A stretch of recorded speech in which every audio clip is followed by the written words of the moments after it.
Rob vs. Hasbro, Dungeons & Dragons, Forge, and HOLGA. Speed review. What is this? I don't know. I'm just here for the paycheck. Let's go! They cheaped out with no design on the wax paper bag. Good sign. Then I took the figure out of the box, and good lord, that face paint.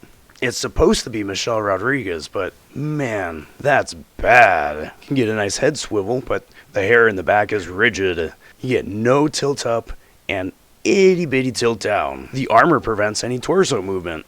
Single elbow joints, no butterflies. Yet again, cutting corners.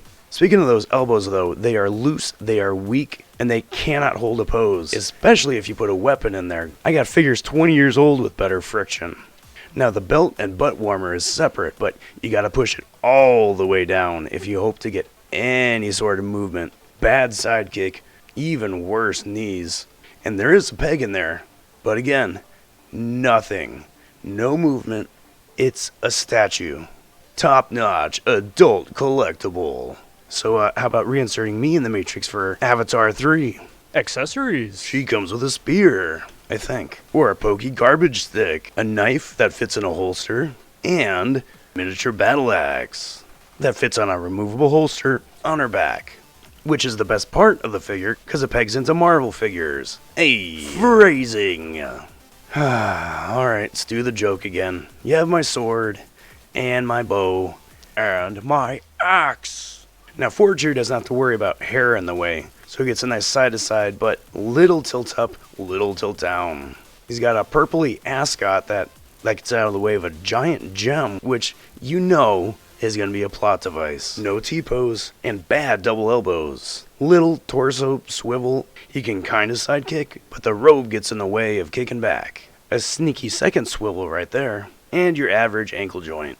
You know, I took a look at this out of the box, and my first thought was that it looked more like a middle-aged Sigourney Weaver than Hugh Grant, but man, now if you take his jacket off, it looks like he's got butterfly joints, but with a closer inspection, it's actually the McFarlane-style long peg with a little plastic cup right there, which is a first, I think, for Hasbro, cheapening out even more, and a giant, massive gap on that arm swivel. God, that's bad. I think their whole budget went into the coat itself, which is really clean, it's well designed, and the paint is pretty serviceable, nice little gloss coat, but overall. Accessories. He comes with a cartoon crossbow that he cannot hold with two hands to save his life. What's he supposed to do with this? He comes with a drinking cup and a knife, which is straight out of Last Crusade. You have chosen poorly. What an absolute bargain bin dumpster fire. This is what happens when Hasbro gets the assignment and turns it in the night before it's due. I don't have big hopes for this movie, but by the look of it, neither does Hasbro. They cut every corner, skimped on everything they could. I've seen better quality on a 4-inch figure. A Void. I wouldn't even get these on clearance. 4 out of 10. And 3 out of 10. Hey, how's it going? My name's Daryl Wilson. And I'm Ron Stampler. Dungeons and Daddies. Great podcast. This is Rob vs. Toys. Subscribe. We'll see you next time.